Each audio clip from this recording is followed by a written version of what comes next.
देखिए क्या प्रॉब्लम है। केवीपीआई में आया हुआ क्वेश्चन है, student uses the resistance of a known resistor 1 ohm to calibrate a voltmeter and ammeter using circuits shown below.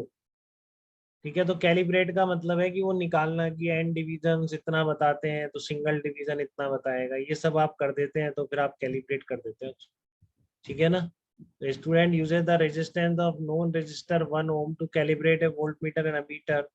The student measures the ratio voltage to the current to be 1 into 10 raised to power 3 ohm in the circuit A and 0.999 ohm in the circuit B. Measure the ratio voltage to the current. जैसे ये resistor है तो इस circuit में बोला कि V और I का रेशियो ये निकाला गया, और इस सर्किट में V और I का रेशियो क्या निकल के आया, circuit A and 0.999 ohm in the circuit B. ने क्या बोला, आइडियल बोला है क्या, नहीं हाँ बोला ना, resistance of a known resistor voltmeter student measure ratio the resistance no. अच्छा, ये रेजिस्टेंस ही पूछ लिया तो बात खत्म है, इलेक्ट्रिकल सर्किट का क्वेश्चन हो गया। आपको आरवी और आर ए दोनों रेजिस्टेंस ही निकालने। ठीक है ना। जबकि आपको क्या पता है कि यहाँ पर वी और आई का रेशियो, इसकी रीडिंग और इसका रीडिंग का रेशियो है 10⁻3, और इसमें इसकी रीडिंग और इसकी रीडिंग, अब रीडिंग है तो समझिए आपको बहुत बार बोला गया रीडिंग का क्या मतलब है। यहाँ पे रीडिंग का मतलब इन दोनों का पोटेंशियल डिफरेंस है, इसकी रीडिंग का मतलब इसमें करंट कितना आ रहा है।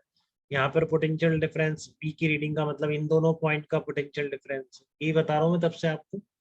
ठीक है, तो ऐसे प्रॉब्लम्स को अब आपको ध्यान से हैंडल करना चाहिए। अब आप कर सकते हैं, इसमें कुछ बचा नहीं, इलेक्ट्रिकल सर्किट का है। देखिए दोनों कर लिए, यहाँ पर क्या होगा, इस तरह से है तो ये करंट ऐसे जा रही है, इधर I1 मान लिया, तो इसका रेशियो कितना हो जाएगा, आप इसका देखो V A minus V B, इन दोनों का पोटेंशियल डिफरेंस डिवाइडेड बाई इसमें जाने वाली करंट I1, ये आपको 10⁻3 दे रखा। ठीक है, क्लियर है। और V A minus V B आप एक तरीके से और लिख सकते हैं, V A minus V B जो वोल्ट मीटर की रीडिंग। ठीक है ना, वोल्ट मीटर की रीडिंग क्या होगी, ये दे रखा था बेटा। ठीक है ना, इसने कहा कि वी बाई आई का रेशियो, मतलब वोल्ट मीटर जो रीड कर रहा है और ये जो रीड कर रहा है उसका रेशियो गिवन है। ठीक है, अब इसी रेशियो को आप इसमें देख के लिखिए तो कितना आ रहा है, आई इंटू आर वी।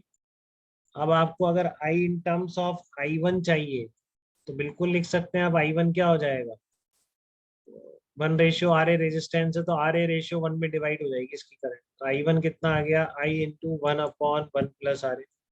ठीक है, तो VA माइनस VB कितना हो गया, I की जगह रख दो I1 into 1 + RA into RB, तो 1 और 3 से देख लो आप, 1 और 3 से RV इंटू I1 को हटा दिया मैंने, तो RV इंटू 1 + RA कितना आ गया, 10⁻3R। एक रिलेशन मिल गया आरबी और आरए में, यही करना था, दो कंडीशन थी, दो इक्वेशन बनानी है आरबी और आरए। ठीक है, तो वही मैंने किया कि इसने जो रेशियो दे रखा था V A minus V B upon I1। ठीक है, तो I1 को आप कैसे आरबी और आरए की टर्म में ला सकते थे, तो काफी सिंपल प्रोसेस है, इक्वेशन नंबर 4 का आना कोई दिक्कत नहीं है, जैसा बोला वैसा कर दीजिए बिल्कुल। ठीक है ना। अब कह रहा है इसमें भी V A minus V B का जो रेशियो डिवाइडेड बाई जो ये करंट इसमें जा रही है, देखो ये ध्यान से समझना है बेटा, ये नहीं समझ आया वी बाई आई क्या कहना चाह रहा है। वी बाई आई मतलब वोल्ट मीटर ने जो रीड किया डिवाइडेड बाय अमीटर जो रीड करेगा। मैं कई बार बोल चुका हूँ, अमीटर में जितनी करंट ऐड कर एंड उसमें एंटर कर रही है वो उसकी रीडिंग है, ये वोल्ट मीटर जिन दो पॉइंट्स के बीच कनेक्टेड है उनका पोटेंशियल डिफरेंस उसकी रीडिंग।